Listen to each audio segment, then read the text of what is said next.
Now, we have talked about technology and how it is growing and changing so fast. Now, how do you see the changes in technology affecting the creativity of recording arts?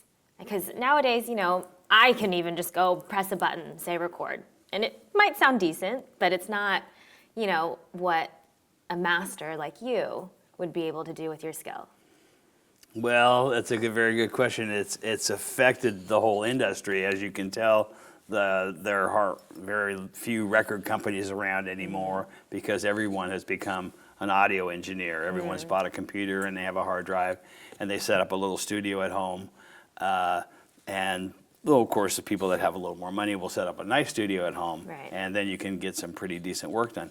But unfortunately, some of the other folks, they set up some little studios, and they do it on very little money, and it's become one of those things where they don't get the experience of learning. They don't learn first, and so that's my trouble with it, is that they need to learn how the professionals mix, even if they've never done it. They need to know and see how some of the professionals mix and master, because what a lot of times they'll do is they'll take that digital technology and they'll just add and do whatever they want to do. They kind of like out in the wild, Yeah. And it gets a little frustrating because you hear things that either are not going to sound, and then of course then they want to put it on vinyl, so it's not going to sound very good on vinyl.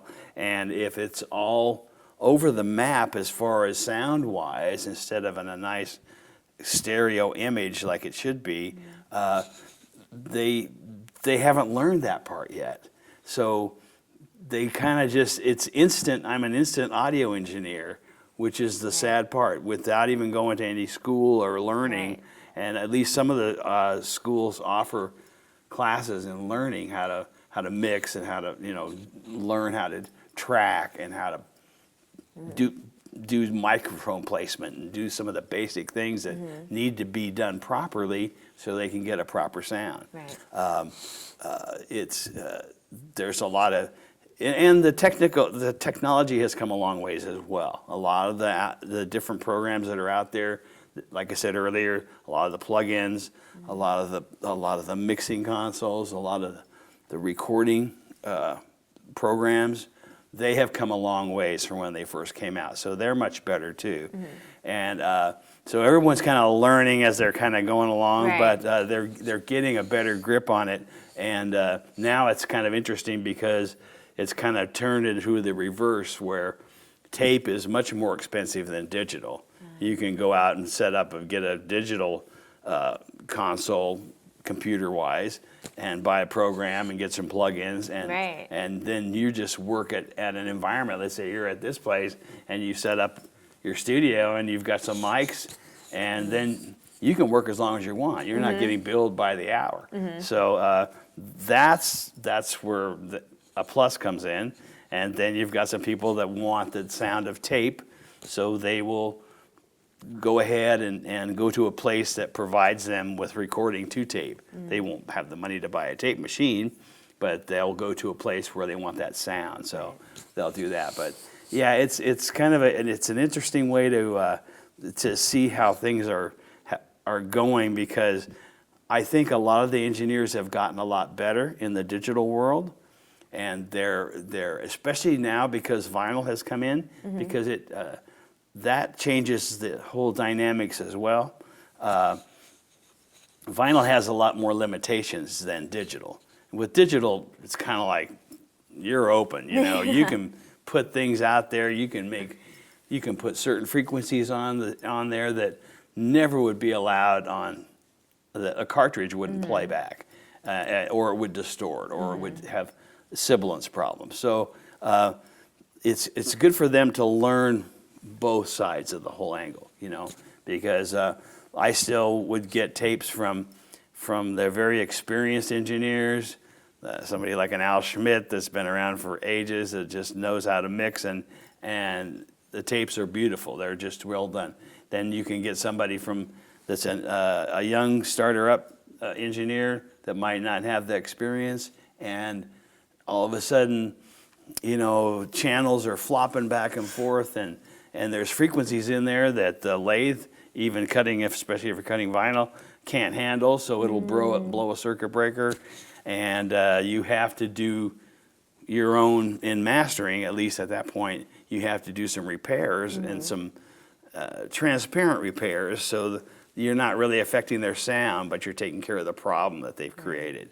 So really, no matter what technology is doing, there's nothing that can replace being knowledgeable and skillful and good at your job. No, because it all comes back down to, being able to present that artist. If you're the artist, they want your vocals to sound really good, and they want the background. If it's an orchestra, they want it to be perfect.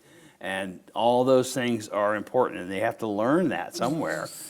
So they can't just assume that it's going to just figure happen. itself out. It's not going to just do that. So that's what I think that a lot of the younger generation has missed out on, that they need to,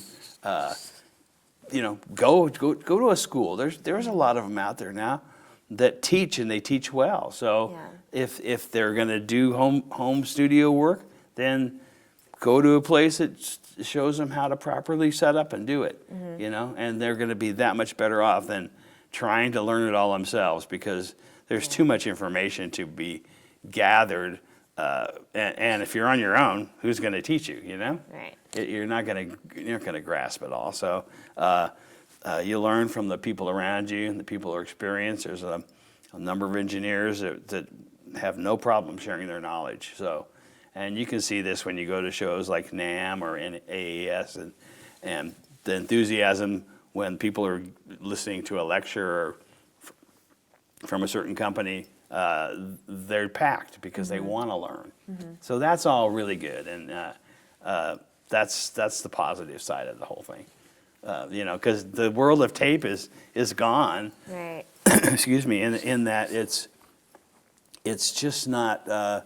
It's too expensive. It's not practical, and plus they can't afford a tape machine. So it's the way of the world.